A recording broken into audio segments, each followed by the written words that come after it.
Hey, what's up, everybody? This is Gary Owen, another episode of the Get Some podcast. Enjoying my morning oat milk latte with nothing in it. When you do the podcast here, they got a whole group.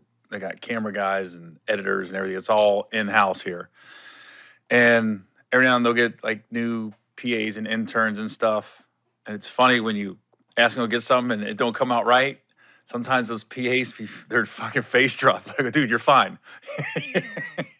You're not going to get fired over an oat milk latte. But that's the thing. If shit doesn't work out for a PR intern, they'll go back to the latte incident. Like, they'll say something like, that fucking Gary, he told that I fucked up the latte. And now I'm at Fatburger. This sucks. Everybody's been there. It's funny. I heard a Martin story, and I don't know if it's true, but I heard a story about Martin Lawrence when he had his TV show, Martin. Martin was like on a rant one day, going off on people, blah, blah, blah, blah, blah, just in a mood. He had sent this PA to go get McDonald's for him. He wanted a filet of fish and an apple pie. And Martin was just on 10 all day for some reason. And maybe Martin will come on the podcast and I can ask him this in person. And I guess the fish sandwich came and there was a thumbprint in the bread. Because, you know, filet of fish got the best buns, I think.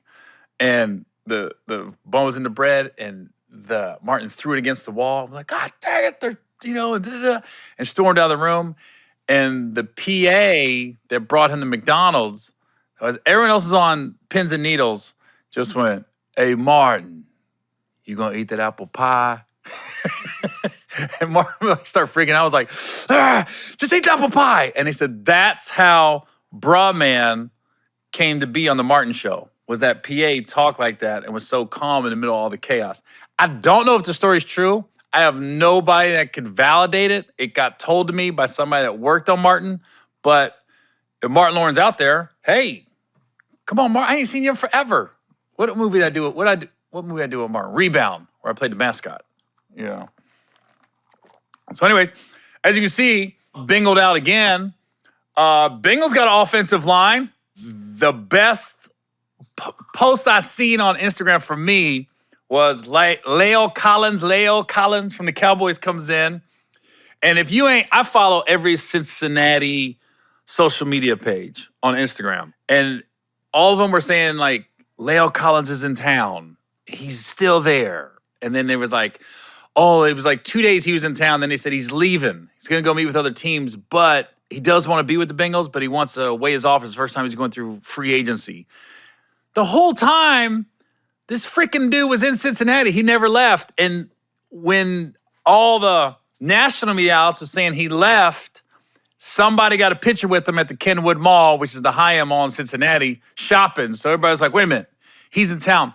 Come to find out, Joe Burrow, when he got in town, had all the new free agents over to his house for dinner, and basically they all wooed Leo Collins, who I think he wanted to go here the whole time, to come there and be the right tackle and protect Joe Burrow. So next year, the Bengals are going to have a new center, new guard. The whole right side is going to be new, and Jonah Williams is a decent enough left tackle, and then the left guard is all that's up for grabs right now, really, as far as starters. Like, we'll see how the Carmen kid works out, but God, then we got Hayden Hurst, the tight end, who loves CJ Uzomah for all he did for the locker room and everything, but Hayden Hurst it's not like a step down in athleticism or what he can do on the field from CJ Uzomah. So it's a good time to be a Bengals fan. And how freaking tough is the AFC going to be this year? Everybody's going to the AFC. I thought Deshaun Watson was going to go to New Orleans. He goes to Cleveland. Just found out Tyreek Hill is now going to be in Miami. I thought he might leave. When I heard trade rumors, I was like, please let him get out of the AFC. No, he's still in the AFC. Matt Ryan comes over to the AFC. Russell Wilson comes to the AFC. Devontae Adams comes to the AFC. No wonder Brady came back. I mean, you got the Rams and the Buccaneers. Whatever team Tom Brady's going to be on is going to be decent. The Rams, the Buccaneers. I don't know. I don't know. That's pretty much Green Bay. As long as you got Aaron Rodgers, you can be okay, I think. San Francisco, they're built. Their team's built to not rely on the quarterback. So I think the top 4 teams in the NFC is right there as of now. God, AFC's getting everybody. It's going to be murderer's row to get out of there. And the thing about me being a Bengals fan, I'm not even worried about all these moves. I'm like, I still feel like we got one of the best quarterbacks and decent enough defense and the best trio of wide receivers. The duo was debatable, but trio, Boyd, Higgins, and Jamar, I don't think it's a better trio. So I'm looking at all these moves, and in the past, I'd be all frustrated. I'm like, dude, we built from the inside. We got offensive linemen and a tight end that can block and wants to be here. And Hayden Hurst and La'el Collins. La'el Collins said, your bodyguard is in town.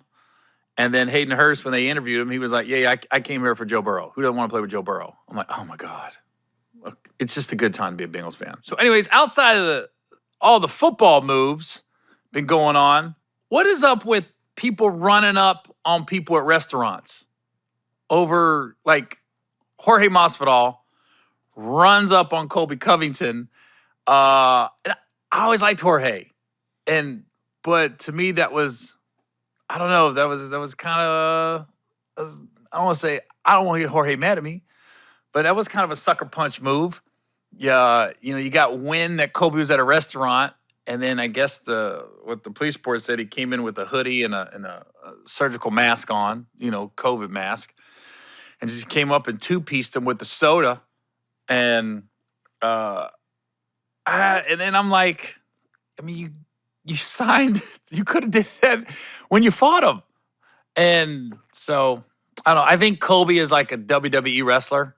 He's going to say whatever he can to get under your skin. I've heard Larry Bird said some vile shit when he was playing. I heard when the Pistons was out there, they were saying when the Bad Boys with Rodman and Isaiah, they would say vile shit about your family and everything else. I think it's all trash talk.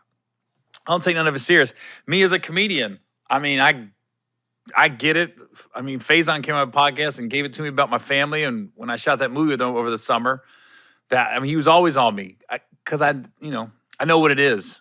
So I think Colby does it to sell a fight, and Jorge, I don't know, took it personal, and I didn't like that at all. Can you imagine if every UFC fighter did that? Like they lose a fight and they're mad about something the dude said? Because this is what I know. If Jorge Masvidal would have won that fight, this would have never happened. Whether it's decision or knockout, it wouldn't have happened. So there's that frustration that he didn't get to knock out Colby like he wanted to, when he even had him hurt in the 4th round and was just too tired to finish it off. The frustration came in.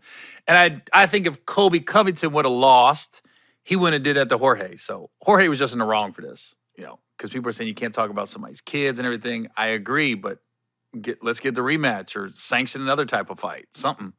Hell, they got slap boxing out there now. Do that. I really think Jorge would win a slap boxing match, though, for real.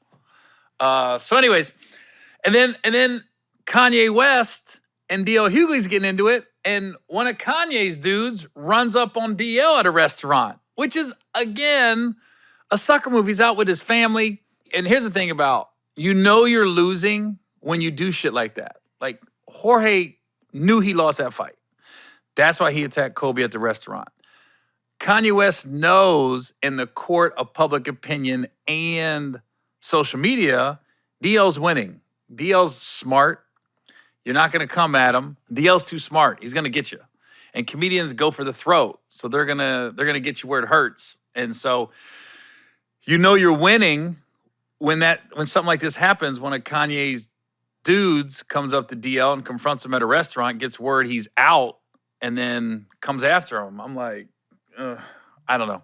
I don't know what's with all these restaurant confrontations. Like Colby Covington's leaving the steakhouse in Miami. DL's at a restaurant in Malibu. I'm going, what's the deal? When you go out to eat, that's supposed to be a safe zone. And entertainment, period, that's a safe zone. Like, as entertainers, we don't like taking pictures and signing autographs when we're out to eat. When you're sitting down with your family or whatever, that's like, leave them alone. I just, I've had a few weird incidents when I'm out to eat. It's funny when people come up to you and you're out to eat and go, hey, I don't want to disturb your dinner, but I'm gonna still go get this picture. I had one lady, I was out to eat with my daughter, had to be like 8, 9 years ago. We was at the Cheesecake Factory in Cincinnati. And this lady literally sat in my booth. It's just me and my daughter in the booth. And the lady scooted in with her phone out to get a selfie. And I looked at her, she was crazy. And she goes, oh, you know it comes with this. And this what comes with it or something. You know this comes with it. Like, I was like, no, it doesn't. Interrupted me at dinner with my daughter doesn't come with anything. And then her phone died. She never got the picture. She goes, shit, my phone's dead. Then she has to use my phone. Can I see your phone? I was like, you must be crazy. Anyways, and then she left mad that she didn't get the picture. So she interrupted my dinner or lunch with my daughter, I can't remember. Her phone died, and she was upset that I wouldn't give her my phone to take the picture. The smoothest I ever seen somebody not take a picture with someone was Deon Sanders, probably about 2007 or 8. I was in Cincinnati. Bunch of the Ravens came in town. And for a while there, if there was a Monday night or Thursday night game and I was in town, I knew a lot of guys on most of the teams. So they would call me because they knew I was a Cincinnati guy. And we'd go out to eat or go out to lunch. So this particular time, I go to this restaurant and I just remember Deon Sanders got in my car, 4 of the Ravens in my car, and Deon. And Deon had just retired the year before, so he was announcing. And we got to eat at this place called the Montgomery and Boathouse. They got barbecue ribs, some of the best barbecue ribs. You love them or hate them if you're from Cincinnati. And we're sitting there, and I'm telling you, it was about 12 of the Baltimore Ravens and me out to eat. Because I remember Jamal Lewis was there, and that's his era. Daniel Wilcox, the tight end. There was just a lot.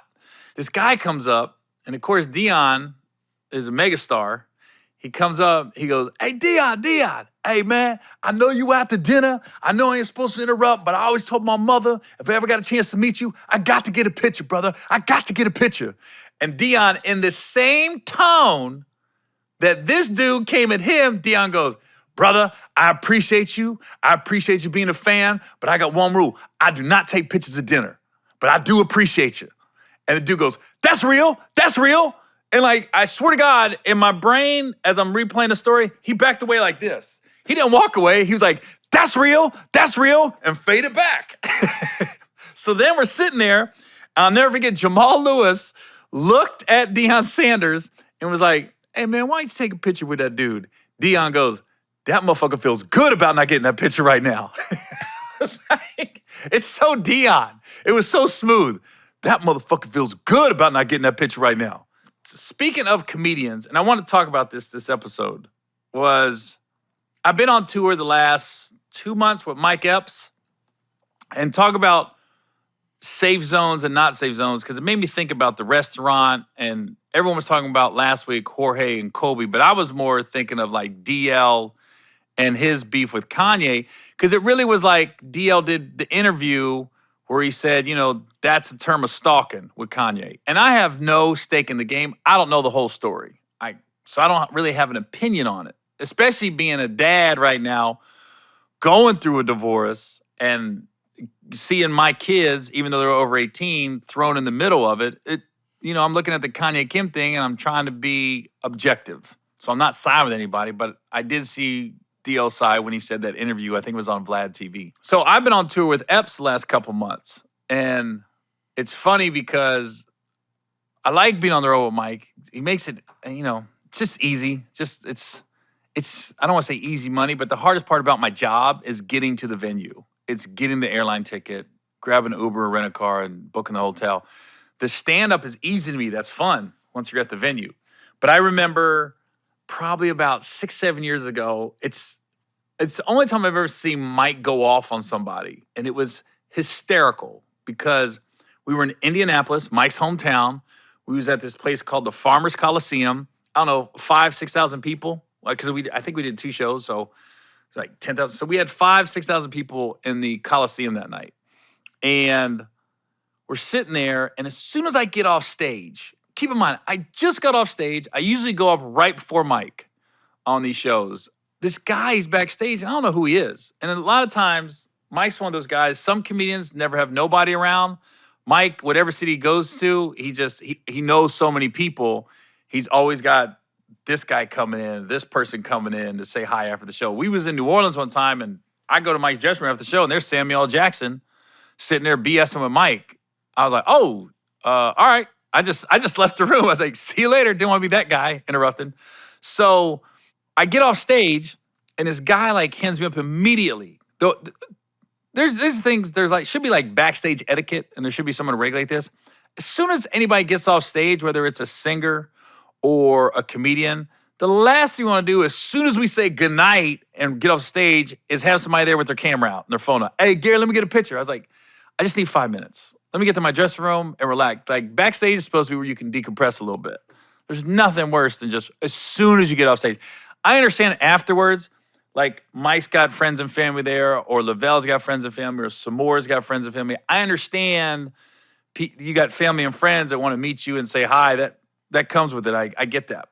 But not as soon as you walk off the stage. That's the worst. You just want to take a deep breath. I just got off, did 30, 45 minutes. Just give me a minute. This guy, as soon as I got off the stage, he was on me. Hey, what's up, Gary? I'm Joe from Combat Entertainment. It was some weird entertainment group that I'd never heard of. Yeah, from Combat Kit Entertainment. And hey, man, I got a Thursday night here in Indy, man. I got to get you in there, man. And I looked at him. I was like, huh? He goes, I got this Thursday night spot. I go, is it a comedy club or something? He's like, nah, man, it's my spot. It was like a bar and grill. And this dude was telling me he's from like Combat Kit Entertainment. And he was like, I said, dude, I just got off stage at the Coliseum in front of 5,000 people. I'm not going to come to Indy and do your bar and grill for 50 people in front of the buffet line.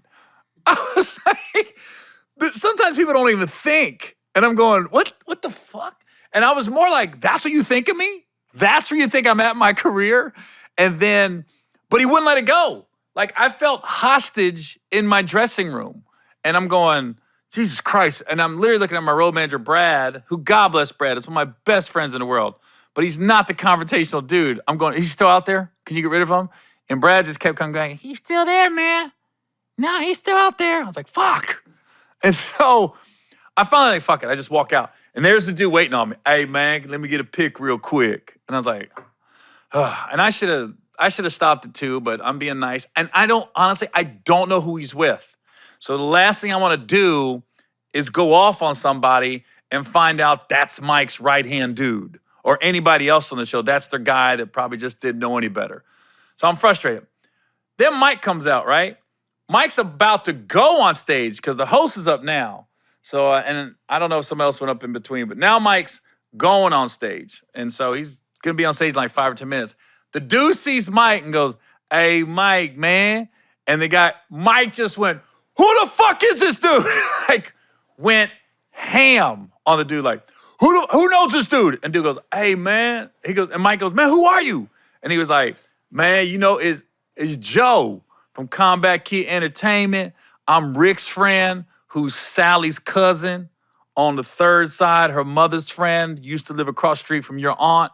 He gave a line like that. Mike goes, hey, man, get this dude out of here. So then the dude is like, all of a sudden, he just disappeared. He was gone. I saw security coming, and he was gone. And that's the first time I saw Epps just go off. And what that told me was everyone was sick of that dude. So he probably had pitched his bar and grill Thursday night to every comic on that show that night. And I'm just going, oh, my God. And I wanted to just hug Mike, like, thank you, dude. Thanks for doing what I should have did. Thanks for doing what Brad should have did. Mike just went left on him quick. Hey, man, who is this dude? No, first he said, hey, man, who are you? And then he yelled out like, anybody know this dude? Hey, man, come on, man. Joe, Combat Kit Entertainment. I just like, oh, my God, this guy somehow got backstage and he shouldn't be here. And nobody said they knew him. Like, backstage was kind of jumping. It's Mike's hometown, so if Mike normally has 10 people backstage, he had 50 on this one. So nobody knew the dude. I was like, I don't know how that dude got backstage, but I'm sure somebody did this bar and grill at that show. But that was the first time I ever seen Mike just go off on somebody. And I felt like he did it for me too. as I'm on tour with Mike, it's funny because our tickets are on Ticketmaster. So for some reason, I get emails from Ticketmaster telling me who's coming and stuff. So you kind of can tell what comics are going where. And sometimes I'll just go to different comic social media pages and you'll see where they're going and stuff. And it's funny to me, like certain things in my career I remember, and then you can always see a shift when people are starting to sell tickets and they're on the come up and stand up. And so when I have people on, I'm always interested, like when I had Cedric on last week, I'm always interested in like comics journeys, like when did they start selling tickets? Because I asked Ced last week and he was telling me about the St. Louis show and everything else. And a couple of people that I've noticed in the last couple of years, obviously, is Sebastian Maniscalco. I remember 2017, I did the Taft Theater in Cincinnati. And we sold it out. We just did one show, sold it out. Sebastian came to the Taft like a couple months before me. He did one show. I don't know how it did, but he did one show at the Taft. So the next year, exactly a year later, 2018, I did the Taft again. Sold out again. Sebastian did 2 shows at the Taft. And I went, oh shit. Sebastian's starting to move some tickets, like real tickets. Next thing I know, a year later, he's at MSG. He's doing arenas by himself, big events. I'm going, oh shoot, he took off. And then I just saw a post like last week where he was at MSG again, sold it out. And it's crazy to me. And I hope to attain that one day. I do great, don't get it twisted, but those arena shows, when you see like Joe Coy or Gabriel Iglesias or Kevin Hart, and now seeing Sebastian post these dang arenas, and it's just packed all the way to the rafters. I'm like, oh my God. I don't get like jealous. I get like inspired by stuff like that. And if you're gonna ask me the next one to do that, where I'm gonna be like, oh, I saw it coming, I think it's gonna be Andrew Schultz, I would say Andrew Schultz is gonna be the next one where I'm gonna see he's doing those big arena pictures and just arena shows everywhere.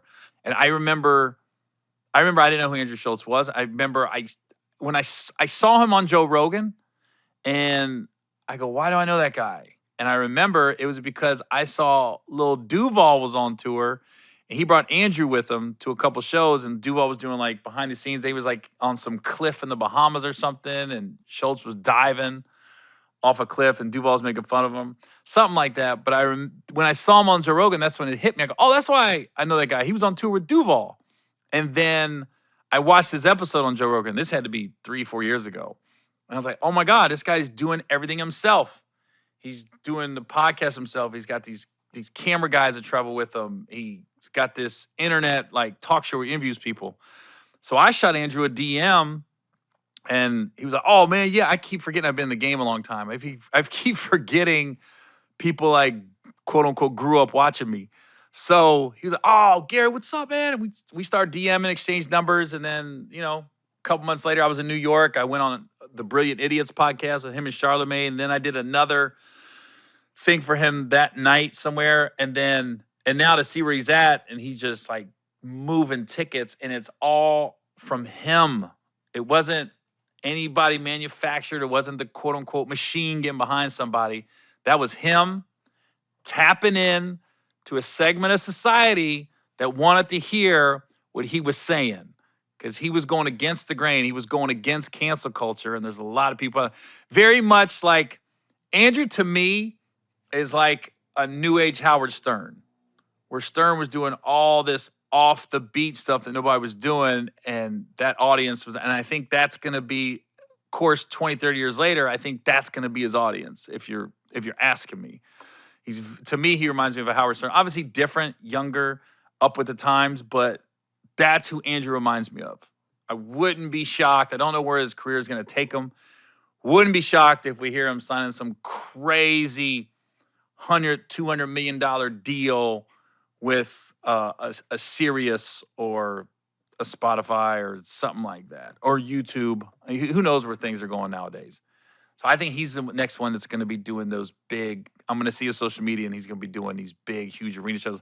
I saw he sold out Radio City Music Hall. So I always text him and DM him when he's got something going on, and just tell him, dude, you're crushing it. It's inspiring to watch. He's one of the reasons, like, when I started doing this podcast at this studio, I was like, he's one of the reasons, like, I don't live in LA, but there's times like, do I really want to get on a plane and do this when it ain't like a ton of money right now? I'm like, nope, you got to stay consistent, and you got to build your audience, and you got to, like, at some point, knock on wood, it just happens. And you don't know when it's going to happen or how it's going to happen, but all of a sudden people get wind, and and more people start talking, and it just takes off. On the urban side, I think, and I don't know if arenas right off the bat, but I do think one person I've noticed who's been grinding as long as I have, who's now starting to move some tickets, is Deon Cole. And Deon might not remember this. I met Deon at Magic Summer Weekend in '98, and he just walked up to me and goes, hey, them Chicago comics, man, they will introduce themselves quick. I remember D-Ray introduced me.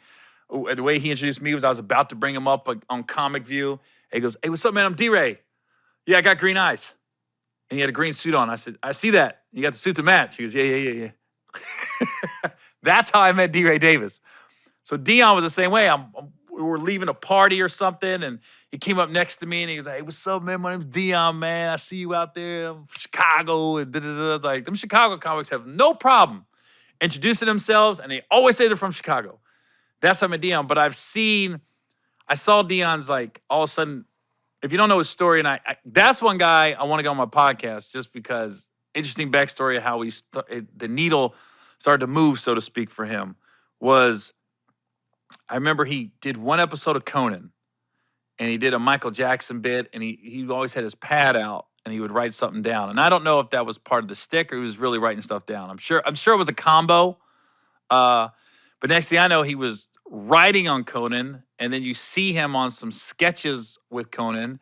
And a couple of times I saw him on a private jet with Conan going overseas to perform. And Deon always had his own style, his own swag. All of a sudden he started to get more acting gigs, gets on Blackish. But it didn't translate into ticket sales right away. And because you as a comic, you see comics come to comedy clubs. You see when they say we're sold out. You also know when people say they're sold out if the room was papered, or you can look at ticket prices and be like, oh, they're selling out at $20 a ticket and not $50 a ticket.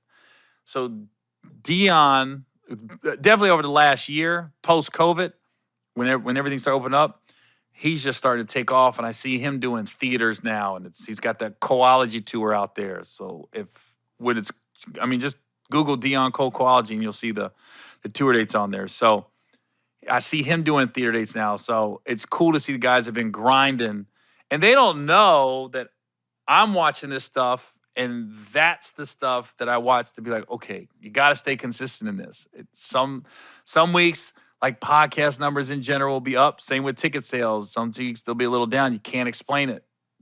There's only so many Dave Chappelle, Kevin Hart's that they could just say, hey, I'm at Roscoe's tonight. I'm going to go up, and like 1,000 people show up trying to jam into Roscoe's to see him. Those aren't out there. A lot of the comedians, they gotta grind and grind and grind, and hopefully that it clicks, then people start buying tickets. So Andrew and Deon are two that I've noticed, but I think Andrew's going to be the next one that is doing the big arena shows. I say by 2024, we're gonna see his social media, and he'll be doing like Madison Square Garden type shit, United Center type shit. I'm just calling it right now. But it's funny when you think about, as a comedian, those grinding dates that you had.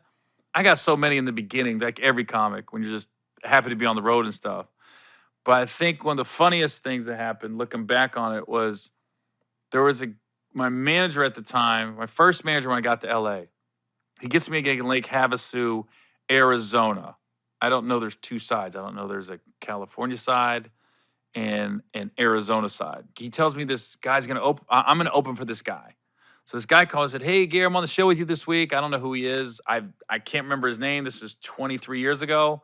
Never seen him since or heard from him since. That 2 days I spent with him in Lake Havasu. So he comes to my apartment and I'm living in North Hollywood at the time, and I buzz him into the gate. He comes up to the apartment, and when I say gate, let's use that word loosely. It was like bzzz, and all the car, like it was on apartment buildings. There are apartments up here, and you park underneath it. It wasn't really a parking garage; you just park underneath. The building was like on stilts, basically. Buzzed him in. He comes up, and we go downstairs, and I'm thinking I'm gonna get in his car. He's the headliner. No. He goes, "Oh yeah, you're driving." I'm new to the game. I don't know how this works. So I'm like, okay. And literally, I'm probably making maybe $100, maybe $200 on this gig. It couldn't have been more than $200 at the most. And so now I'm looking at it, I'm like, dang. And I'm not very confrontational. I'm thinking, oh, so I gotta pay for gas and everything else that comes with this. So I got a 2-seater S10 pickup. So now me and this dude are in my pickup. And we're driving. I'm not paying attention. This fucking guy, he started messing with the air and the heat. Like, he'd turn it. And I'm looking at him like, I'm cool, but just ask. Don't just do it. You don't get in somebody else's car. It's like car etiquette. You don't just turn the temperature. You ask, hey, you mind if I turn it down a little bit? Or it's rare somebody says no, let's be honest. I don't think I've ever been in a car and somebody said, I'm hot, can I turn the air down? Can you turn the air down a little bit? And, no, man, just sweat. I've never seen that happen. Or, hey, man, I'm freezing. Can we turn the air up a little bit? Or the heat up a little bit? No, man, just freeze. I've never seen that happen. It's just etiquette. Somebody's gonna make their passenger accommodating. And so he just starts turning the shit. Then he started turning my radio station. I was like, what the? And so I'm already looking at this dude, and I don't know how this business, I'm looking at this dude like he's a seasoned vet, even though I never heard of him. I don't know every comic, so I don't know what exactly to say to him. I wasn't really standing up for myself. I'm a young guy. I don't know any better. So we're going, and when you go to Lake Havasu, there's a California exit, and then there's an Arizona exit. It's a big-ass lake. I see Lake Havasu. This is before GPS in the phones, before GPS in the car. You're on a freaking Thomas guide. It's looking at it the whole way. Or you go to Kinko's and print off the directions. And I think that's what I end up doing. So I see Lake Havasu. I get off on the California side. I don't know that California is just a desert. And it ends at a gas station with a boat dock. Basically, the Arizona side is where all the clubs and the bars and the hotels is. That's where, when you see spring break, that's the Lake Havasu everybody goes to, is Arizona, that side. I don't know this. So I get up on the California side. It's a pretty long drive. In my mind, it was like 30, 40 miles. Might have been 10, 15. I don't know. All I know, I'm not paying attention. The gas light comes on. And I went, oh, shit, we got to get gas. We're in the desert. Car runs out of gas. Long story short. In the middle of the desert. I felt like Chevy Chase in the movie Vacation when he went up on the ramp and landed, and then he had to go find gas and help, and the whole family just kind of stayed by the car. And he said, I'll be back. Can't be that far. That's me. I'm running through. I told him, stay by the car. I'm going to go get gas or go get help. And I'm just going to keep going down this highway, and I don't know how long it goes, and hopefully I won't die. It's the middle of the day. It's hot. It's hot. And so, but this is when I had enough of this dude. The dude literally went, you ran out of gas? And I went, you could have drove. And that's when he got kind of quiet on me. I was like, you could have drove. And then I just went, dude, I'm gonna go find help. I'll go get gas. So now I'm running down the highway. Keep in mind, I'm early 20s, like 22, 21. So I got energy. I'm not worried about nothing. I'm literally in a jog. I'm just looking at it like it's a little workout. So I'm jogging, sweating like crazy. Now I just remember I saw a sign that said 2 miles to the lake. And I go, easy, I'm there, 2 miles. So I'm getting closer. I am not lying. I could see the gas station. I come over this little bend. I can see the lake. I can see the gas station. Why does this, after I've been probably jogging for over an hour, or jog walk for over an hour to find help, this fucking guy that I said, I'll go get help, here he comes driving by. What's up, man? He got a ride. Somebody was coming, and the guy stood by my truck, and this comic, I don't know who the comic was. I know he was Jewish comic because all his material is about being Jewish. He goes driving by, waving at me, and then I was like, this fucking guy, God help. I go, at this point, I wouldn't have seen him until I got to the gas station. So I get in the back. It's funny that he was in a pickup. Now I get in the back of the pickup, and then we get to the gas station. I get the little gas can and get gas in it, and we go back to my truck. The guy gave us a ride back, thank God. And then I put the little gas in. Then I drove the last, 4 or 5 miles to that same gas station we just left and filled up my tank. And then we had to go backtrack through California. He didn't say a word now because I kind of went, you could have drove. And it's tense. So now we got the show that night, right? So here's where it comes into play again. Here's my passive-aggressive way of getting this dude back. So he said, after the show, keep in mind the show's over, so it's like 9 or 10 o'clock. He goes, hey, man, we got to get out of here like 6 in the morning. I got to be back for a meeting or something in L.A. And I'm going, hold on.